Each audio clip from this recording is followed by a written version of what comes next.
everyone. I'm Jacqueline Hanna with the Food Co-op Development Specialist with the Food Co-op Initiative. Welcome to today's webinar on social media.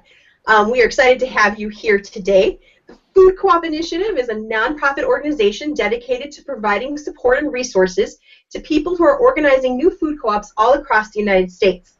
We've helped 79 new co-ops open their stores, and we're currently working with 140 more communities that are working to organize their own food co-ops. Food Co-op Initiative exists to support startup food co-ops at all stages of development. If you're just getting started, please give us a call to introduce yourself and learn more about our resources. You can find out our contact information or sign up for our mailing list on our website, www.foodcoopinitiative.coop.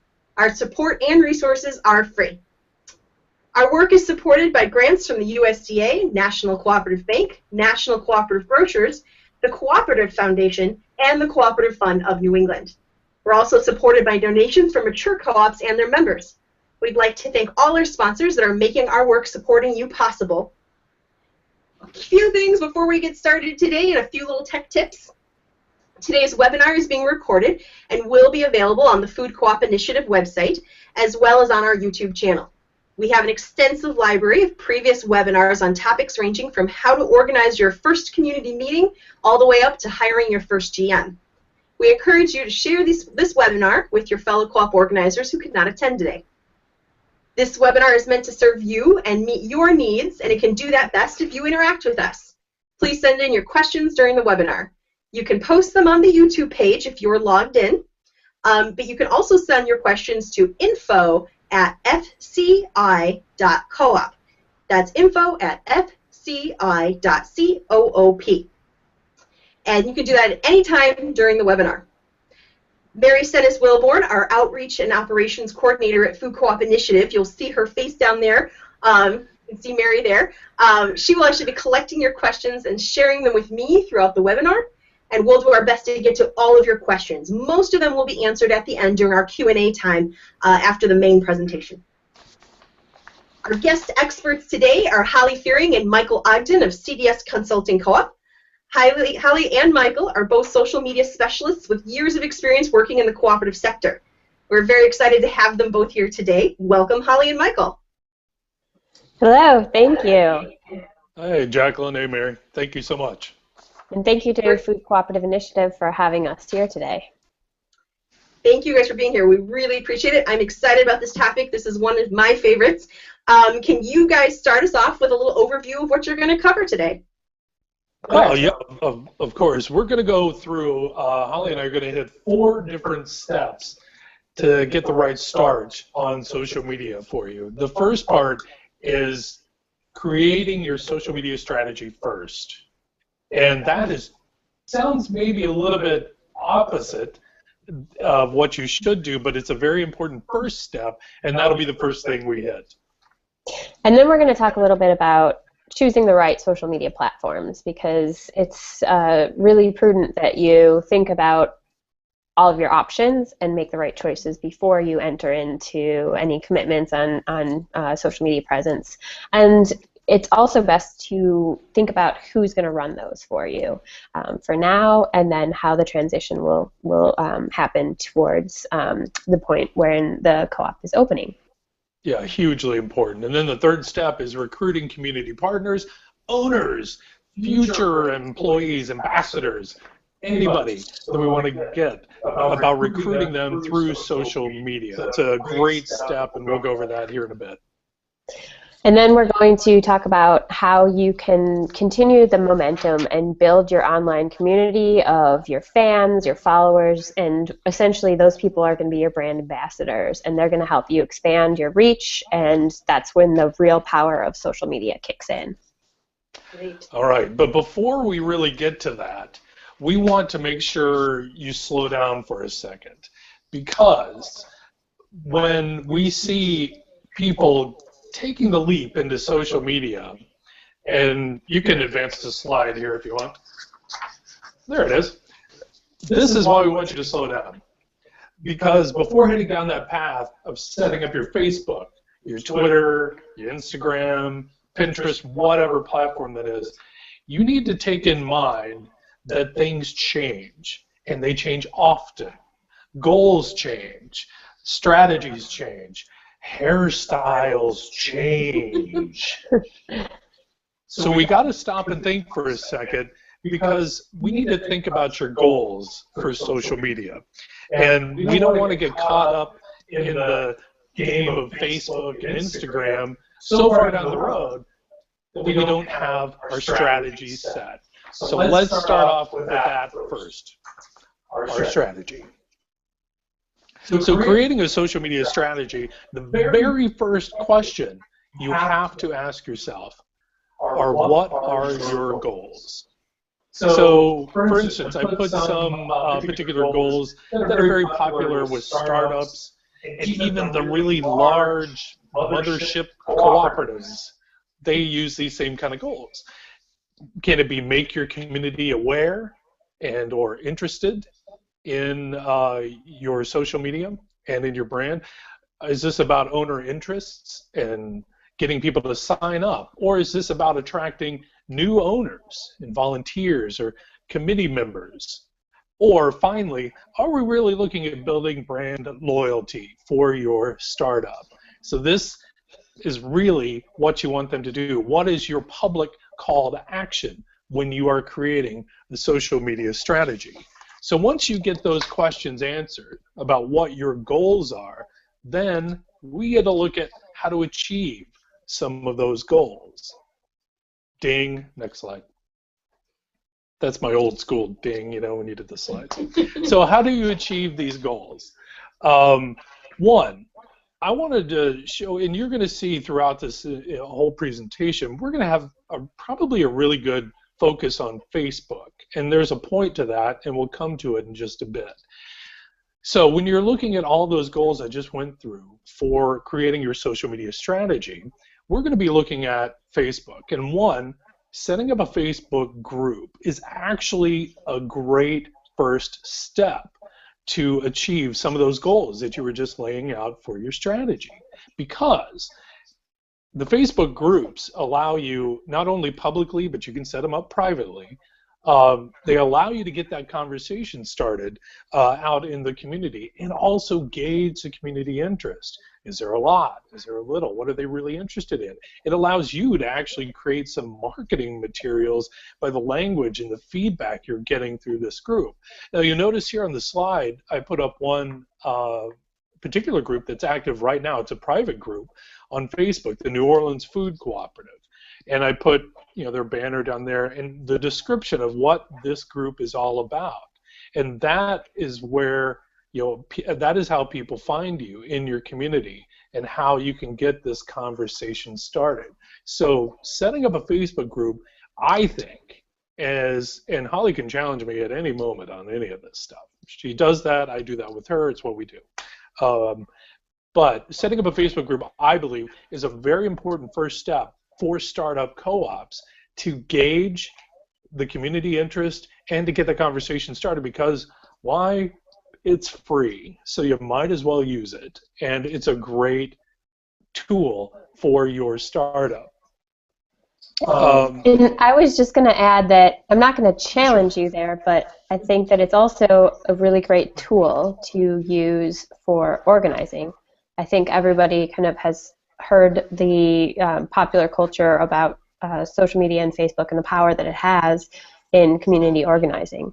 So when you have a group, it's really kind of your communal workspace to share quick updates about when you need to get together for a meeting. You can share, you know, images or links that you're reading or things that you're working on really easily within the Facebook group. And I predict that Facebook is only going to make that more of a collaborative workspace as new tools come around, and Facebook wants to keep people on their platform. So I think the group tool is going to only become more dynamic.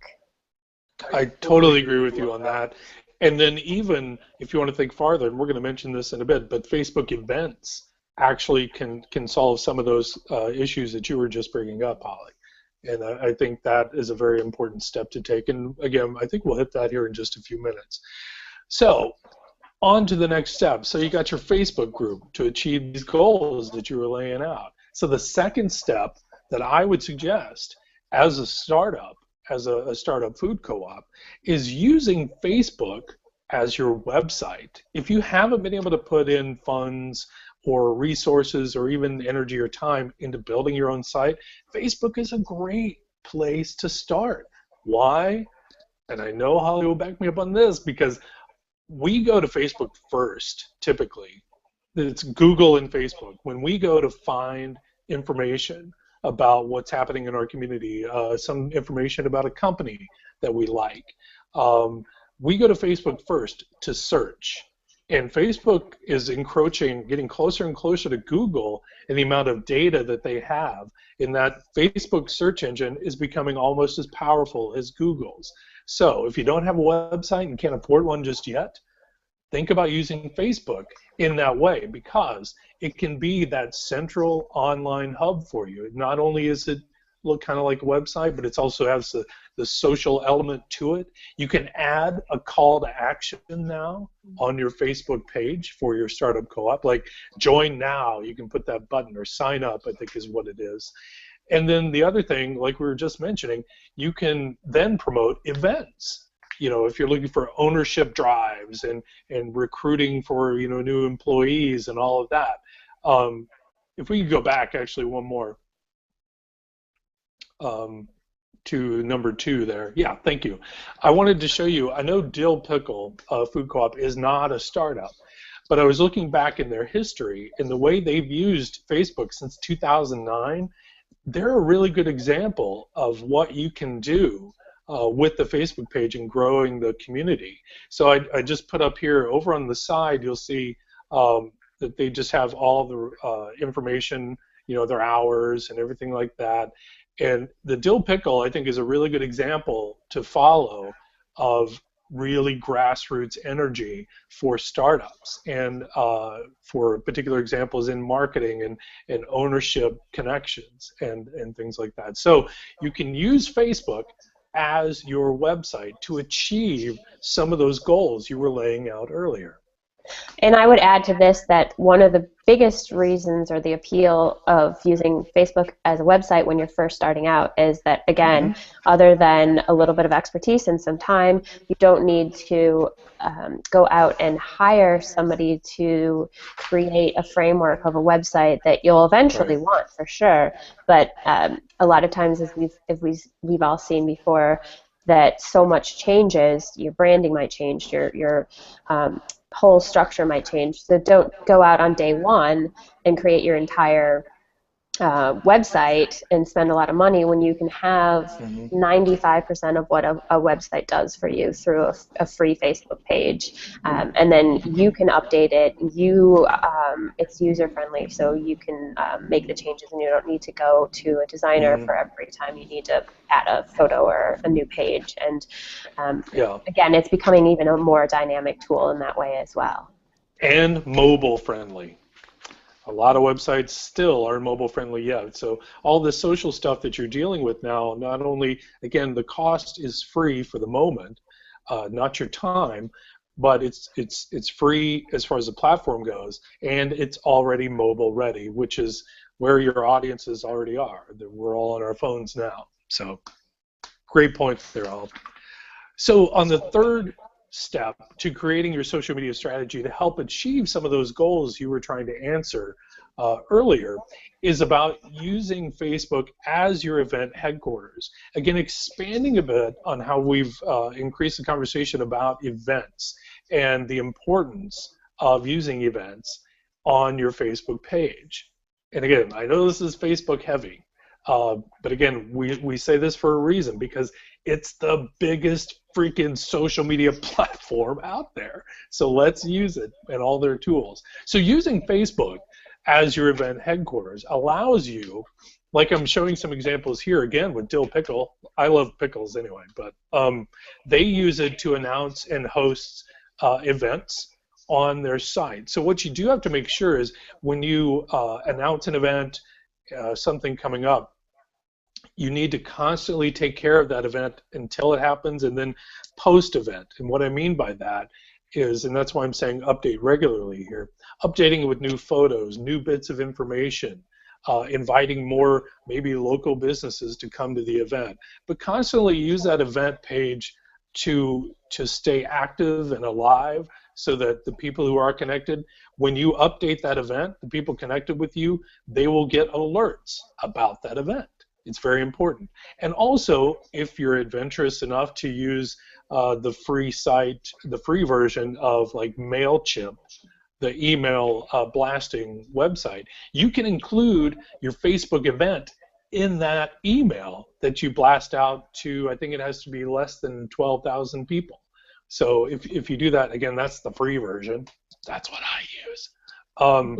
So you can attach your events that you're using in Facebook into all of your digital email blasts that you're sending out and just updating it regularly. It's a lovely tool to help you create your social media strategy, and again, to help achieve those goals that we were pointing out earlier, especially brand awareness.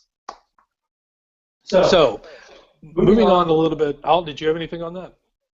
Oh, I was just going to add that it's also built in to be able to report back out all the pictures that you have taken, videos, updates. So it's not only a great way to alert people that the event is coming, but also to capture the interest of those that didn't make the event, and have almost like a living diary of what has your journey in each event that you take.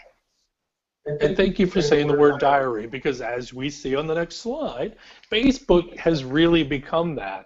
And again, I keep using Dill Pickle as an example, and I know they're not a startup, but I watched their history. So you're seeing actually two posts on this particular slide from 2009 when they first started.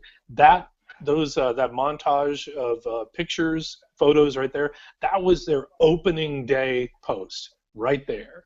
So this Facebook truly becomes your diary and your time capsule, your digital time capsule for your startup. And it's so awesome to look back in there. And so I want you to think about using Facebook here at number 4, Facebook to amplify, to help your social media strategy. So by that, I mean, I want you to talk about or think about tapping into your personal networks like LinkedIn, like Twitter, those are probably two of the best ones, and your own Facebook page, to help amplify and get the word out in word of mouth, because nothing is more genuine than people who are friends with you and share your beliefs, and then they help spread the word from there. So use your personal networks along with maybe the Facebook page you're setting up for your startup to help amplify and get the true word of mouth, because it's really grassroots. Everything you're doing is grassroots, and social media plays right into that. And the other part that Holly mentioned earlier about the diary is that, yeah, Facebook just is your diary. It helps you visually tell the story of your organizing stages of the co-op. Oh, we picked out plans, we picked out chairs, we got new lighting, anything like that. We got our first board member, anything. Facebook can be your dear diary for that. Photos, videos, incredibly important. Anything that you're shooting with your phone or your iPad or just your camcorder, whatever you had, throw it all into your Facebook page, because people will appreciate the fact, and your local community will appreciate the fact and share everything that you're logging in, because it only makes that community look so much better and more inclusive, and the healthy options that you're bringing to the table. And so I also want to add to that my co-op is 40 years old, and I would love it if we could have gone back 40 years in our history and had a tool like Facebook. So be very forward-thinking about this, because who knows what it's going to be like in 40 years, the digital landscape, but to be able to capture your very first organizing stages like this is something that I wish that my co-op had. And we have paper documents and photos, but it's just something that the people 40 years from now are going to be able to have record of. And the other point I wanted to make about just using your networks is right now is the opportunity in the beginning to get those people. If you have 10 people working together on this, and potentially you have a couple hundred friends on Facebook, and you can kind of in the very beginning kind of initial push, you can easily get it up to 300-400 followers, and the more followers you have, the more momentum you get on Facebook. So take advantage of those like easy likes in the very beginning with your own personal networks. Good point, Al. Thank you. So moving on to this particular chart. Now, I think, and Jacqueline can correct me on this or not, if you're able to print out this particular presentation, this is a decent handout for you to kind of keep with you as you're creating your social media strategy.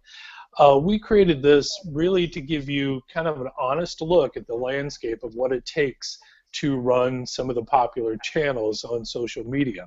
And you'll notice I am not going to go through each little square here, because you know what?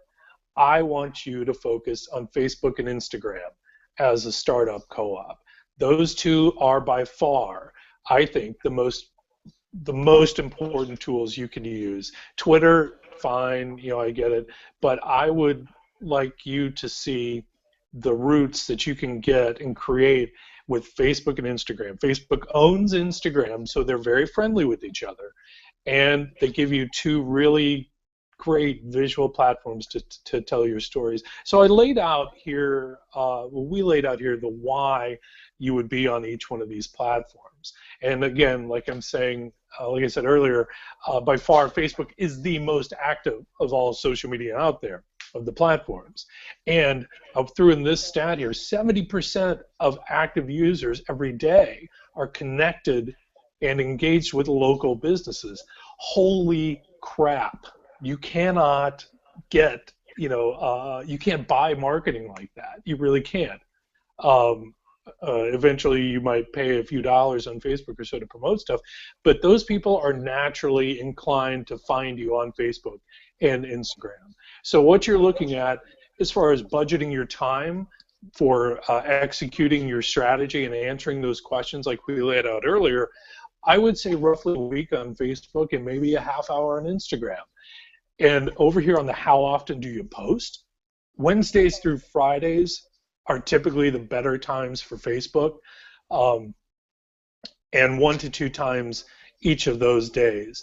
For instance, we have clients where their audience is on like from 8 p.m. till 1 in the morning. That's when they're most active. So this is kind of a general look. Wednesday through Fridays typically are the better days to post on Facebook. Instagram, kind of the same, except you'll notice it's like after work is when a lot of people look at Instagram, 5 p.m. to 2 a.m. 2 a.m., holy smokes. So, and 1 to 2 times a week. So if you want, print out this chart, take a look at it, see how it matches up with your goals and your strategy as you're creating it, and you can figure out what platform works best for you.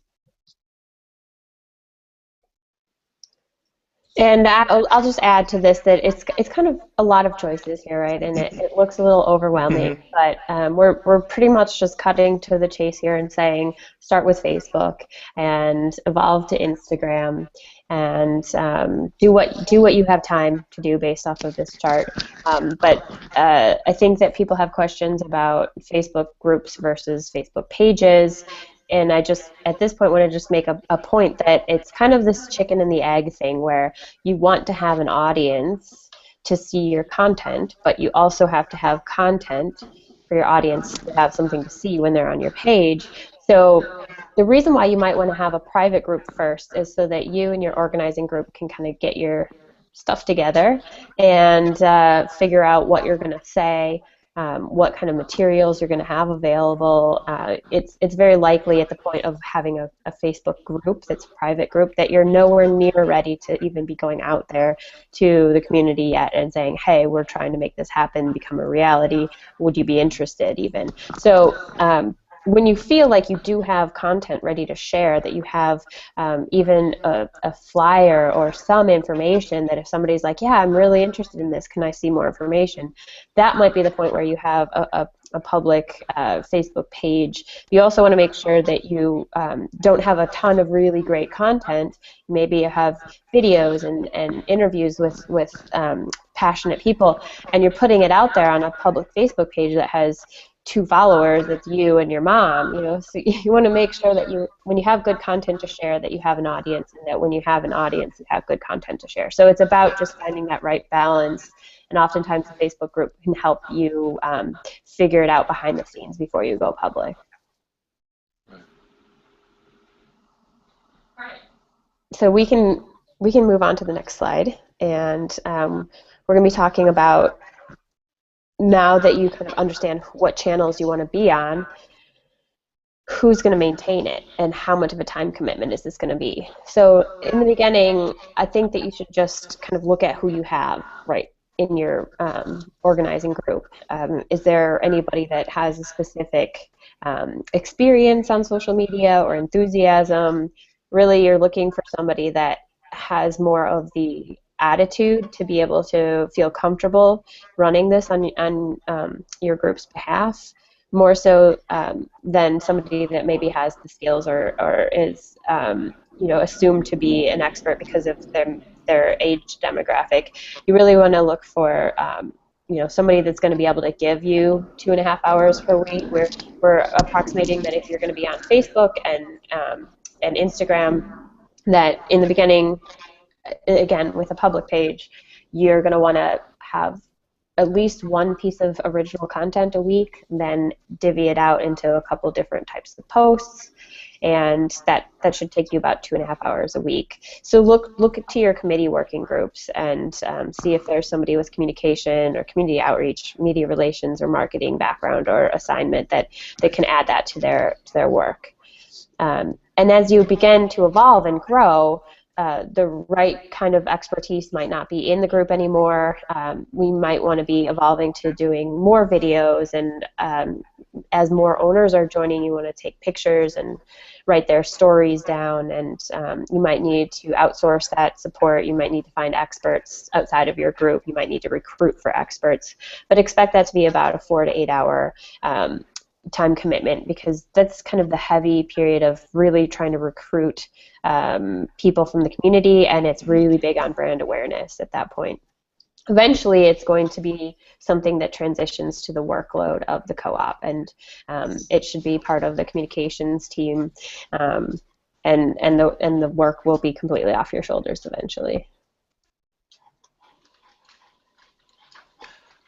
Holly, I think she nailed it. All of this is a really nice kind of crescendo to when you do launch and the eventuality of the success of the co-op. But just in the beginning, start off small and don't over budget yourself and your time and your effort. I know you want to do everything, but I tell you, don't. Like, back off and think. Everything that you do and put out on social media should match up to those goals about that are inside of your strategy. So take your time, take a breath, and just move forward in very smart steps. And this is a good way to look at it. Okay, so moving on. So we've talked about strategy. You've looked at what platforms are available and what might be best for your needs, and who would run those platforms and how much of a time commitment. Now we're going to talk a little bit about what kind of content and what voice you'd have there. And ultimately, the point of this is to be recruiting owners and potential future employees by spreading brand awareness, by spreading, I mean, I'm saying brand awareness, you might not even have a brand yet, but it's awareness of the existence of this happening. So it's community awareness, and it's really the call to action there is to recruit owners to sign up to be part of this, to support this. So in the beginning, the voice that you should be using is the impassioned voice of this small committee of community members that have come together and decided that this is an important cause, that having a food co-op created in this community where one doesn't exist is a worthwhile cause. You are, of all people, you're putting your time and effort into this. You have the convincing, compelling stories to share. So use those stories. You can all cycle through sharing why it matters to you, why you're doing this and how you're personally impacted by the effort that you're working towards in your community, and the result that if you're successful with the creation of this co-op, what will be different for you personally. So that'll work for a while, and you'll be able to generate a lot of content from that to share on social media. And what that does is those that start to follow you are going to be recognize a piece of themselves in the stories that you share, and that will start to resonate. And more people will start to sign up, and you'll start getting a number of owners. And as the owners join, they have a little bit of a different story. They might not be the ones creating this, but they're kind of the cheerleaders on the side saying, I'm all for this happening. Please definitely continue with your work, and I care about the existence of this co-op in my community for a whole number of reasons. And we, on the upcoming slides, we have some examples, but we've seen a lot of co-ops sharing a real diversity in reasons for why owners would want to support the creation of a co-op in their community. Yes? Right. Can I raise one particular, if you can call it a pitfall with the owners? Once you bring in the owner's voice, that's when it can get pretty sticky, because a lot of people come in with their own agendas and things like that. So it's really trying, and it's sometimes hard to do, aligning the owner's voice with the co-op voice, so that you're all moving in the same direction. You'll always have people complaining, and I'm not saying that's what I'm talking about, but it's just making sure you absorb, your owner's voices into what you want, what the co-op should be for your community, instead of, because you'll get down a rabbit hole like really fast, and Holly can probably attest to that, being a board president. So I just wanted to point that out. Don't get too distracted with the owners. Bring them in. Talk to them and just absorb everything into the brand voice, into the voice of the co-op. Yeah, and I think that one of the greatest things at this point is that you guys haven't done anything to piss people off yet, hopefully, and so the people that are... I'm going to make a t-shirt that says that. The people that are joining up at this point are, again, the first to join. They're the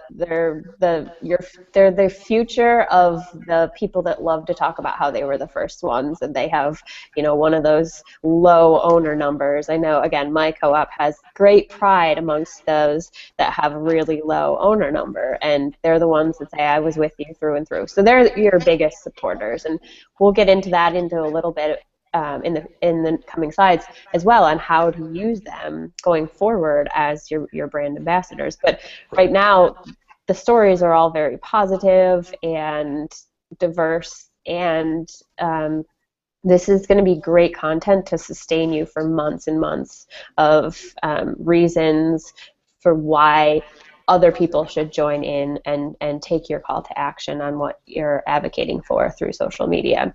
And eventually the last tier here is the brand voice, and I wanted to include this. This might be further down the line for you, but I wanted to include it so that you can see how it's all tied together, that it's your personal voice to share the personal stories as you have maybe a Facebook group and you're just transitioning to a Facebook page that's public, and you've all talked and you all have this communal passion for what you're doing, and then as owners come in, you switch over to the owner voice and you say, this is what it's for the community, and these are the voices that we're representing in the community.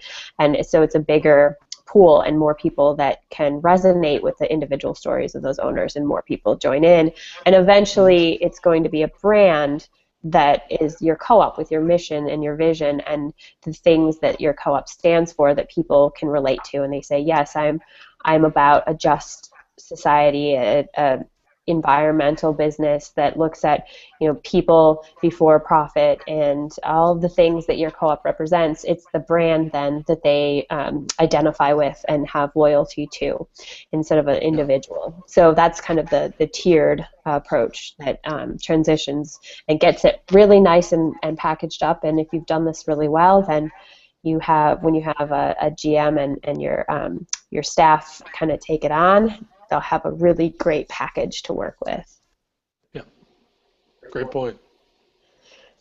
Okay, so I wanted to just quickly show some examples here. We can kind of go through these, but this is the Renaissance Co-op we see here with their personal stories. So board president speaking at ceremonies, people on, we have examples of Facebook and Twitter here, pictures of the board members putting in their work and kind of really leading by example by saying, this is important to us, we are showing up, here we are. And then don't forget about engagement, because the more you put on there, the more people are engaging with you and more opportunities to point out the good work that you guys are doing as a startup committee. So we have some examples there of people just unsolicited writing in and saying, thank you for the work that you're doing. This is important to me and my family too. And you'll start seeing more and more of that happen. And what was great about the Hub City Co-op here is that they responded. They responded to people writing in and kind of gave a little bit of a more of a pitch for what their work is and what they're doing. Yeah. And on the next slide, we have kind of some examples of how other co-ops have been using their owners' voices. So here we have Prairie Food Co-op that's sharing the story of one of their early owner and one of their early volunteers, just honoring the work that they've done and sharing their reason for why it matters. And there's with social media, the visual elements and the video elements are huge. So just having, if you have a video and you can take, you can do so many things with the video. If you get an owner to just even give you a 15 or 30-second clip of why they signed up, like you have this one here from Columbus Food Co-op, 55 seconds and learn why another family invested.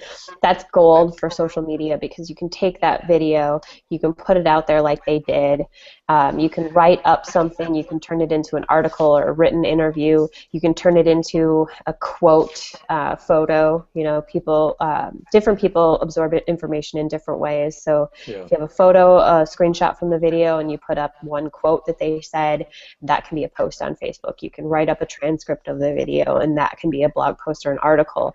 And you can also have the video, and you can divide up the video into separate little clips, and it's going to be, again, promotion down the line for future people for why they should sign up. And as you see, there's people writing in to join in. So there's a snowballing momentum to it of they hear the story of a member, and that's why I joined too, and it all kind of spirals from there in the right way. So using owners' voices is a really powerful tool. Yeah, all of this stuff again can be used in your email newsletter, e-newsletters, email blasts that you were doing that I mentioned earlier. All this stuff to gain that momentum and the local community conversation that you're wanting to get. All of this is just fantastic material. Okay, so on to the next slide, we're going to really quickly talk about how you kind of build your community. And we talked a little bit about a Facebook group versus Facebook page already, but here are a few more things to kind of solidify it in your mind of what to consider. So will you want to maintain a private group discussion amongst your founding group after you have kind of a public face and momentum on your public page? That's something you'll have to decide. But I think that it's always the best strategy to maximize engagement by then at some point sunsetting the private group and just deferring all engagement to being in the open conversation. Again, it's probably early. You'll have only a couple hundred members or followers on that Facebook page, and I think that at that point, anything that can be said privately could be said on that public Facebook page, like we saw the examples of, to just get that momentum going. And engagement is the key there, of having people not only talk to you, but talk to each other through the posts that are the owner stories and the posts that you put up there. And so the other thing, if you are deciding to end a group page, if you've had a group Facebook page and you want to transition to it, just plan out when you want to sunset it, and be sure to allow time to invite those group members to make sure that they're on the public page as well, so you don't want to lose any connections with anyone. And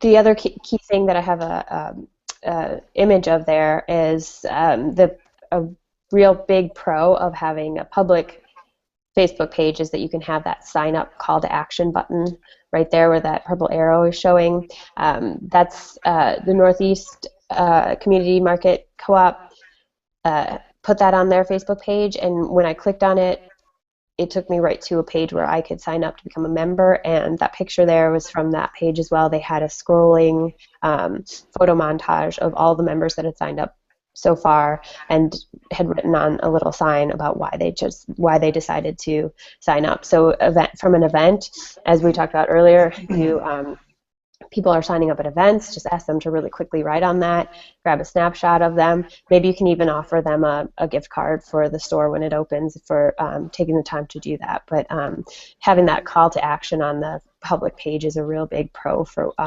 why you'd want to convert to a public page. Yeah, these buttons that Facebook added here on these pages was probably one of the smartest moves they've made in years, besides buying Instagram. But putting that call to action button right there for you and your business, for the startup co-ops, for the full-fledged co-ops, and all of them, has been such a great tool to get people not only to go to your maybe real now website, but exactly, to get you to sign up, do something right there from your Facebook page. Brilliant move, very important to use this particular tool. And one more slide before we go to your questions. I wanted to talk about how you can build your community by growing brand ambassadors.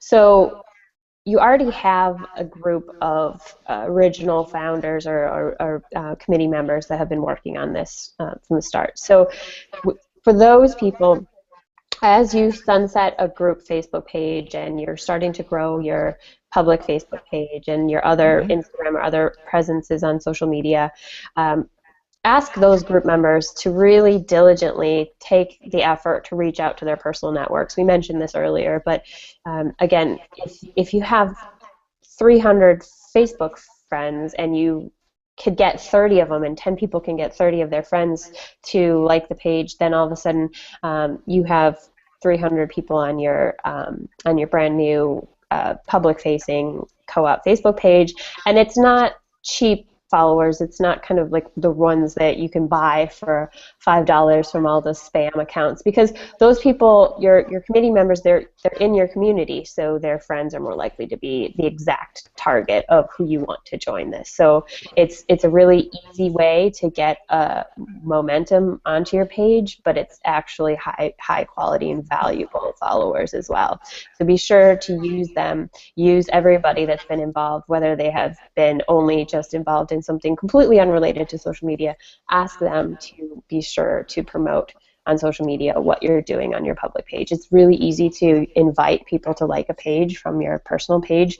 So again, I can't stress that enough. It's a really important first step.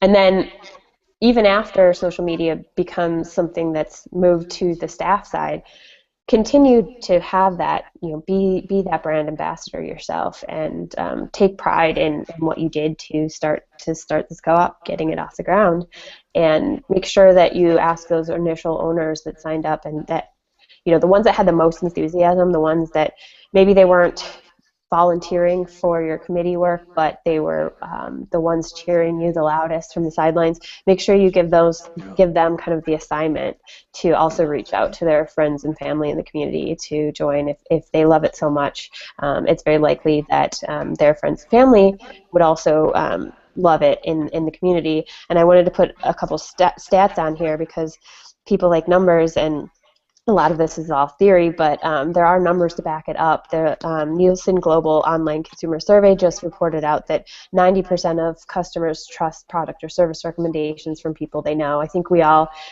can attest to that when we put out questions on our personal Facebook pages about what camping gear is best or whatever you have a question on, and people respond to you. You're more likely to make a selection based off of something that somebody has recommended. So be out there on your social media channels and recommend the co-op to anyone who's new to the community or anyone that's looking for healthy options, or really, be creative in the way that you can recommend and work the co-op into conversation as the solution, because it is a solution to more than just what you're going to eat for dinner that night. But be sure to work that into kind of the way you think about your presence on social media.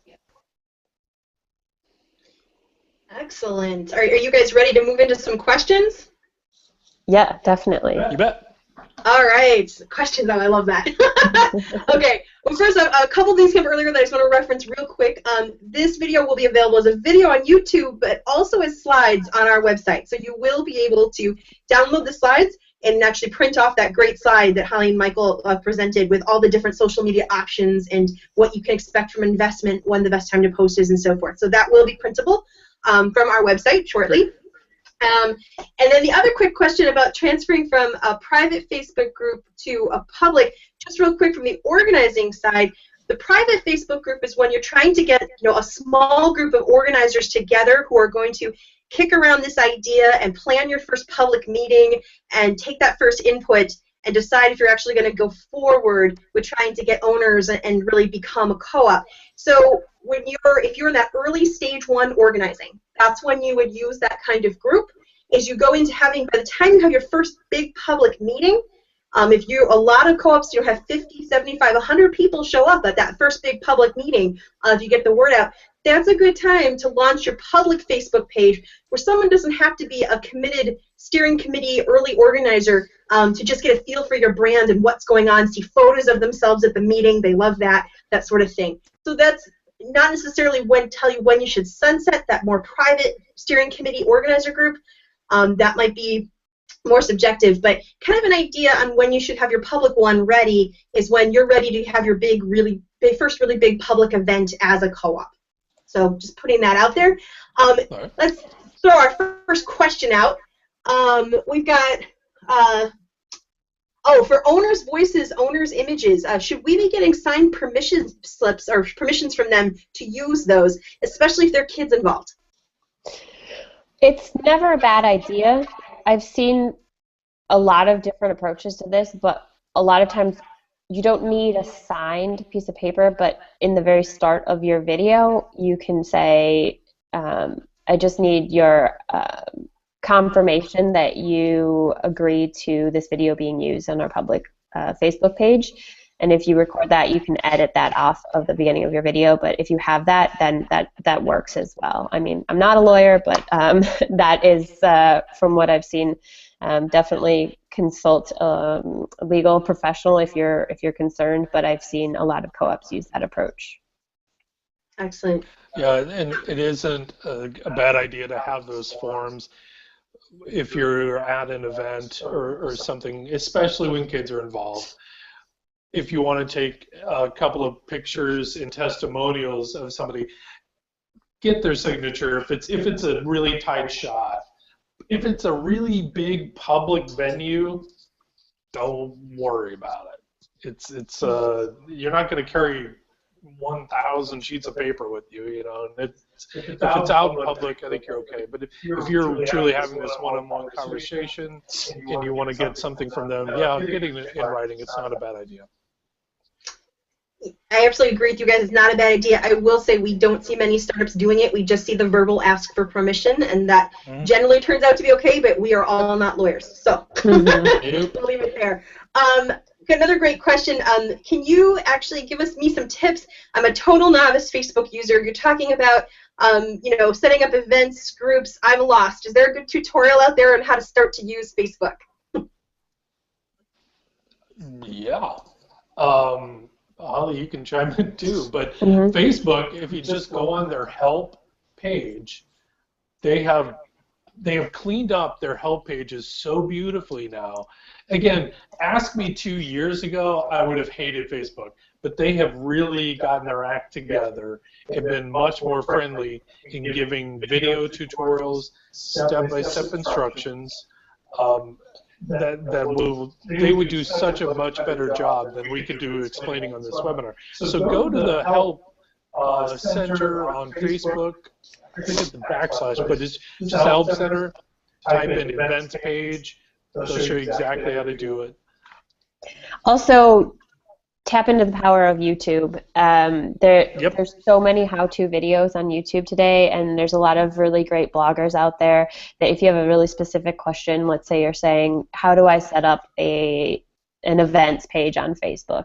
You can literally type that into the search field in YouTube, and you'll probably find a video that's a minute or two long that walks you through it step by step. And I mean, that's how I learned to change a bike tire. So there's a YouTube video for how to do anything out there. Yeah. Great. We have a question on how free is social media really? What should we actually plan to spend to get a good reach these days? Well, on Facebook, for instance, they are planning a more pay-to-play platform, especially for startups. That's why we were discussing earlier the importance of creating a community, a group on Facebook to get that audience built, and then you open it up to a full page. You'll have a much better success and much more traction on that. As a startup, if you're just getting in there, you will need to plan on some sort of budget, whether it's $5 or $50 a week to boost some of your posts or to even run ads about your startup co-op, because it's difficult to get traction organically anymore if you don't have a big audience to begin with.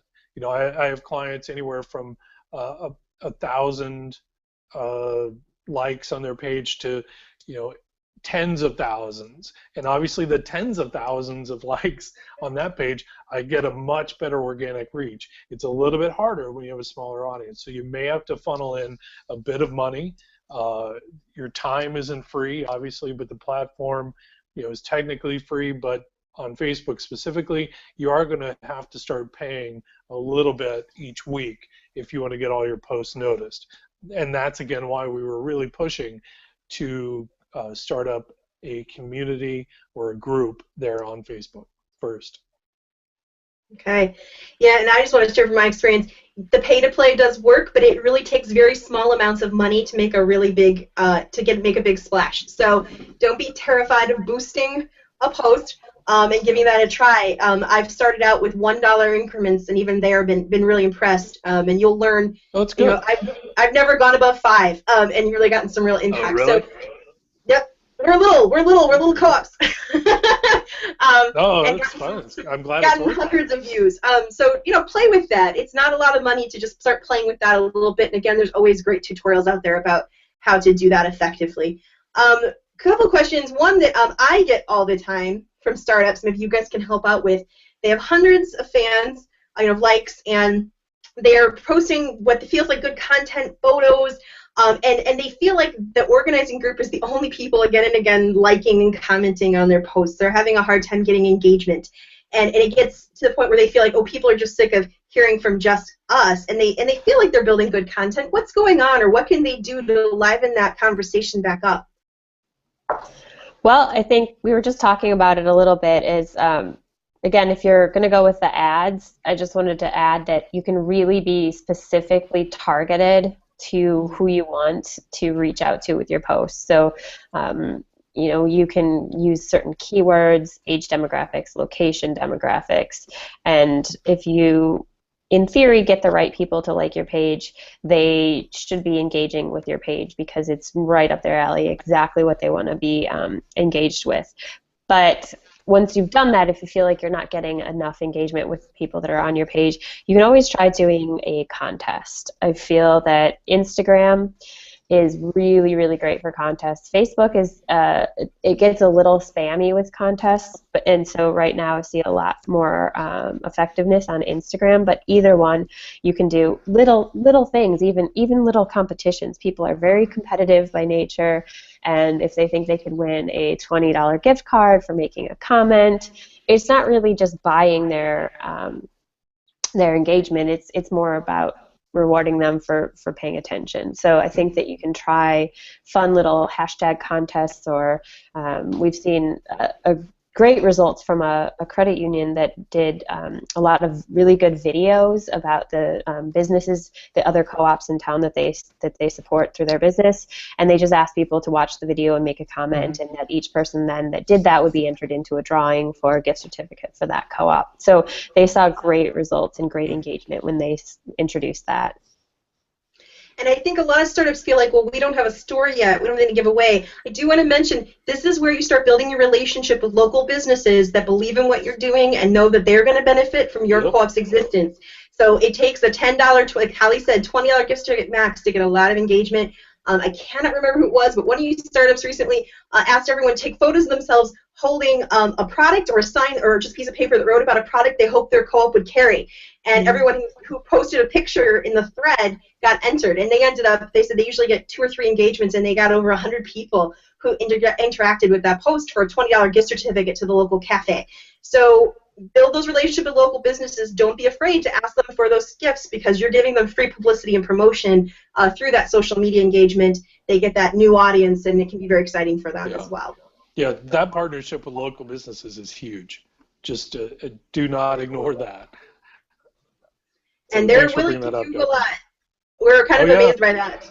So they really love the energy, the enthusiasm and excitement that you have around a new co-op. It's something that's hard for an existing business to build up. So they want access to your audience. So use it. Got one more question. It's a good one. We're trying to reach out both to, their core group is mostly people, in their 30s, 40s, 50s, but we're also trying to reach out to millennials and feel like maybe we need to vary the content or how we approach Instagram. Can you give us any tips on really reaching the millennial crowd? And that's why we mentioned Instagram, really. Besides Snapchat, Instagram is huge with millennials. And advice on reaching out to them: don't talk like a parent, for one, and don't talk like a dull business, for two.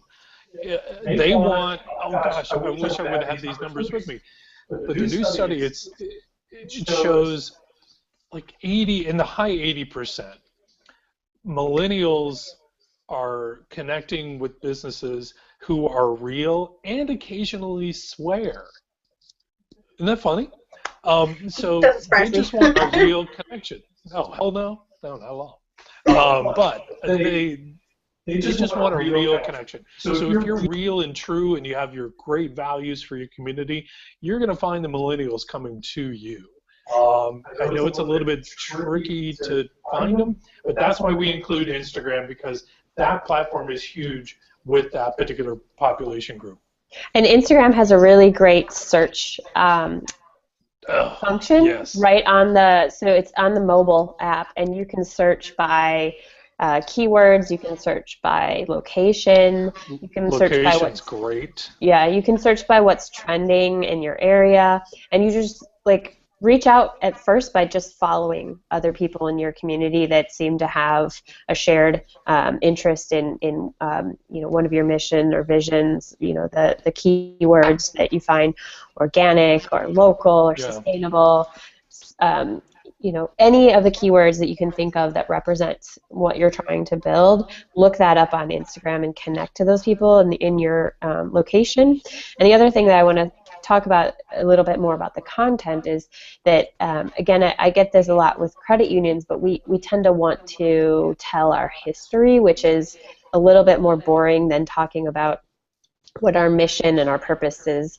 And there's tons of millennial studies that have been out there that say that millennials will take a job that aligns with their values or feels like they have purpose in their job over their salary. So they do really care about the purpose and the mission and the values that we co-ops have about things being a better way of doing things. So if you can find a way to talk about that without it being this long story of the Rochdale pioneers in England in the 1800s, that's probably a good approach. Yeah, and I think that's when in doubt, put up a picture of a cat. Yeah. We have seen in a lot of you startups, I think sometimes you guys are amazed by what'll suddenly get a bunch of likes, and it will be something that's actually connected to your mission. Content that maybe even you didn't create, but shows that your co-op's going to be aligned with that really vibrant mission. Something about, so supporting a co-op, supporting school gardens or whatever it is, and that's where you'll really get the hits. So that's a great point. I'm going to wrap us up. We're at 2 o'clock. So I want to thank both Holly and Michael for being here with us today of CDS CDS Cooperative Consultants. We really appreciate your guys' time, and we want to make sure everybody knows how to reach you. So here we go. Here's the slide. If you want to get a hold of Holly or Michael and have further conversation, they'd love to hear from you. And you can talk with them more or ask your questions directly with them. Yep. And we want to let you know again that today's webinar was recorded. Will be available soon on Food Co-op Initiative's website, foodcoopinitiative.coop, as well as on our YouTube channel. Remember to check out that extensive library of previous webinars and share this one as well with people in your organizing group. So we want to thank you guys again and let you know that our next webinar in October will be Tuesday, October 27th at 2 p.m. Central Time, when we're excited to have Bonnie Hudspeth of the Neighboring Food Co-op Association and Michael Faber, the General Manager of Monadnock Food Co-op, who will be sharing with us their case study experience of opening the Monadnock Food Co-op in Keene, New Hampshire just 2 years ago. Their startup co-op who has been a wild success and having amazing impacts on their community. So we hope to see you there to hear their story. Thanks, everyone. Have a good day.